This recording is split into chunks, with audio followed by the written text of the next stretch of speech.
Okay, got a messed up mowing positive temp controller. See, it's not setting off properly. Kind of jacked up. So, okay, for this job, what I've done is turned the cold water on all the way.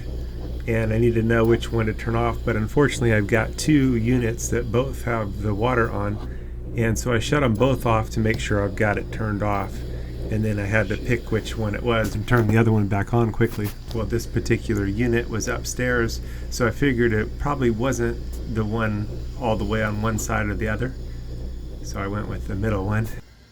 I had to guess on that one because the other water was in use, and so I guessed on that one, and that was the right one, so that's good.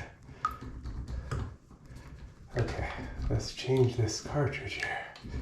Yep, and it seemed to make sense to me to pick the middle one because this unit was an upstairs unit, and so the one on the side, of course, would probably be the first unit, and the one upstairs maybe the second one, so that was the guess there.